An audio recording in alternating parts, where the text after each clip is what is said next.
بسم اللہ الرحمن الرحیم۔ حضرت ابو موسیٰ اشعری رضی اللہ عنہ نے بیان کیا کہ نبی کریم صلی اللہ علیہ وسلم نے فرمایا کہ اس کی مومن کی مثال جو قرآن کی تلاوت کرتا ہے سنگ ترے کسی ہے جس کا مزہ بھی لذیذ ہوتا ہے اور جس کی خوشبو بھی بہترین ہوتی ہے، اور جو مومن قرآن کی تلاوت نہیں کرتا اس کی مثال کھجور کسی ہے، اس کا مزہ تو عمدہ ہوتا ہے لیکن اس میں خوشبو نہیں ہوتی، اور اس بدکار منافق کی مثال جو قرآن کی تلاوت کرتا ہے ریحانہ کیسی ہے کہ اس کی خوشبو تو اچھی ہوتی ہے لیکن مزہ کڑوا ہوتا ہے، اور اس بدکار کی مثال جو قرآن کی تلاوت بھی نہیں کرتا اندرائن کیسی ہے جس کا مزہ بھی کڑوا ہوتا ہے اور اس میں کوئی خوشبو بھی نہیں ہوتی۔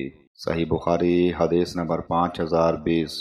حضرت ابو سعید خدری رضی اللہ عنہ نے بیان کیا کہ ایک صحابی خود ابو سعید خدری نے ایک دوسرے صحابی قتادہ بن نعمان رضی اللہ عنہ اپنے ماں جائے بھائی کو دیکھا کہ وہ رات کو سورہ قل هو اللہ احد بار بار پڑھ رہے ہیں۔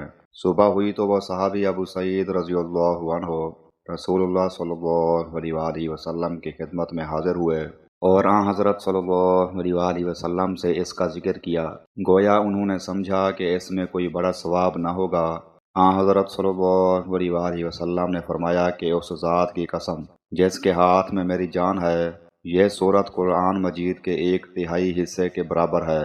صحیح بخاری حدیث نمبر 5013۔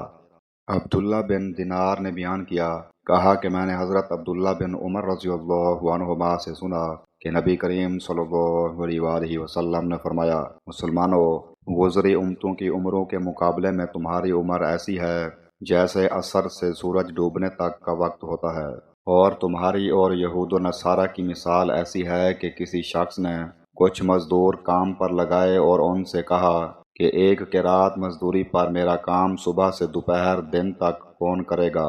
یہ کام یہودیوں نے کیا۔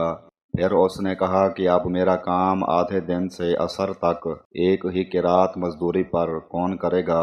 یہ کام نصارہ نے کیا۔ پھر تم نے عصر سے مغرب تک 2 قرات مزدوری پر کام کیا۔ یہود و نصارہ قیامت کے دن کہیں گے، ہم نے کام زیادہ کیا لیکن مزدوری کم پائی۔ اللہ تعالیٰ فرمائے گا، کیا تمہارا حق کچھ مارا گیا؟